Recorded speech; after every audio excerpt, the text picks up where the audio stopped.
Apa itu propeler kapal? Propeler adalah komponen yang mengubah tenaga putar dari mesin utama melalui poros propeler menjadi gaya dorong.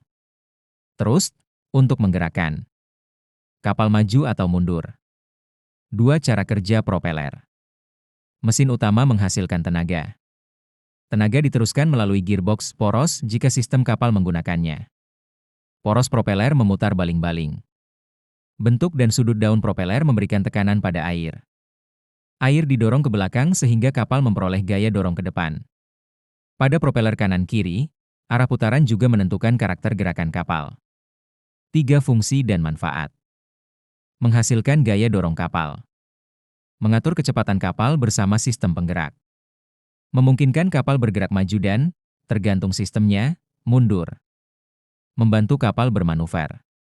Dirancang untuk menghasilkan efisiensi propulsi sesuai ukuran, putaran mesin, dan karakter kapal. 4 perawatan propeler. Perawatan penting meliputi pemeriksaan visual daun propeler, memeriksa retak, bengkok, korosi, dan erosi. Membersihkan marine growth seperti tritip dan organisme laut. Memeriksa kondisi hub dan kiwai. Memeriksa poros serta seal. Memeriksa getaran dan suara tidak normal. Melakukan balancing jika diperlukan. Pemeriksaan saat kapal docking sesuai jadwal maintenance dan rekomendasi pabrikan. 5 kekurangan risiko propeler. Daun dapat mengalami korosi dan erosi. Dapat terkena benda terapung atau kandas. Cavitation dapat menimbulkan getaran, suara, dan kerusakan permukaan daun. Marine growth dapat mengurangi efisiensi. Daun yang bengkok dapat menyebabkan ketidakseimbangan. Kerusakan propeler dapat menyebabkan turunnya performa dan meningkatnya beban mesin. 6 kendala dan kerusakan yang sering terjadi. Kerusakan. Gejala. Penanganan. Daun bengkok. Getaran meningkat. Pemeriksaan dan strike thinning perbaikan oleh teknisi. Retak. Getaran kebocoran atau kerusakan serius. Inspeksi NDT dan perbaikan penggantian. Korosi. Permukaan daun terkikis. Pembersihan, inspeksi dan perbaikan. Erosi akibat cavitation. Permukaan daun berlubang terkikis. Perbaikan permukaan dan evaluasi penyebab cavitation. Marine growth. Kecepatan turun. Cleaning. Propeler tidak balance. Getaran pada sistem poros. Balancing. Poros bermasalah. Getaran atau gangguan putaran. Alignment dan pemeriksaan poros. Seal bocor. Air masuk oli keluar. Pemeriksaan dan penggantian seal secara umum. Jenis propeler kapal bisa dibedakan menjadi fixed pitch propeller, FPP, sudut daun tetap. Banyak digunakan pada kapal niaga seperti cargo ship, tanker, bulk carrier, dan kapal lainnya.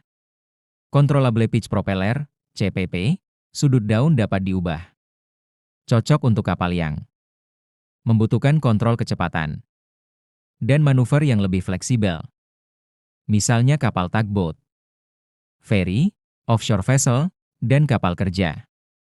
Ducted propeller cord nozzle, propeler berada di dalam nozzle. Banyak digunakan pada kapal yang membutuhkan trus besar pada kecepatan rendah. Seperti tugboat. Twin propeller, kapal menggunakan 2 propeler. Biasanya untuk meningkatkan kemampuan dorong dan manuver. Ini bukan propeler konvensional yang dipasang pada poros propeler tetap di buritan. Yang terlihat adalah sistem azimuth thruster. Azimuth hing propulsion pada kapal tugboat, kapal tunda. Unit penggeraknya dapat berputar untuk mengubah arah gaya dorong. Jenis propeler pada video. Yang tampak pada video adalah azimuth thruster dengan propeler terbuka, open propeller. Dan dilengkapi struktur nozzle pelindung di sekitar sistem penggerak. Ciri-cirinya terlihat jelas.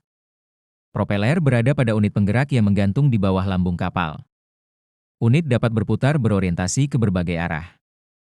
Tidak seperti propeler kapal konvensional yang arah dorongnya terutama ditentukan oleh rudder. Sistem ini sangat cocok untuk kapal yang membutuhkan manuver tinggi. Digunakan untuk kapal apa? Pada video terlihat kapal tugboat, kapal tunda.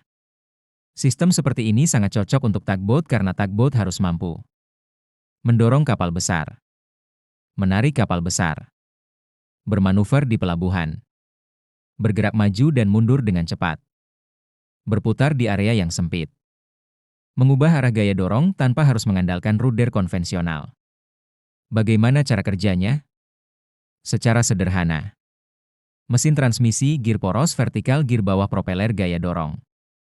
Yang membedakan dengan propeller biasa adalah seluruh unit thruster dapat diarahkan. Jadi ketika unit diarahkan ke kanan, gaya dorong juga diarahkan ke kanan. Ketika diarahkan ke kiri, gaya dorong berpindah ke kiri. Inilah yang membuat tugboat bisa melakukan manuver yang sangat kuat di ruang terbatas. Catatan penting. Dari video saja saya tidak akan memastikan apakah unit tersebut FPP atau CPP. Karena sudut daun propeller yang terlihat belum cukup untuk memastikan mekanisme pitch-nya. Namun jenis sistem penggeraknya sangat jelas. Mengarah ke azimut thruster kalau kalian merasa video ini bermanfaat. Jangan lupa like, komen, subscribe, dan share ke teman-teman taruna maupun pelaut lainnya. Tulis di komentar bagian propeller apa yang ingin kita bahas lebih mendalam di video berikutnya. Saya Iskandar Popeye. Salam satu jangkar, salam pelaut Indonesia.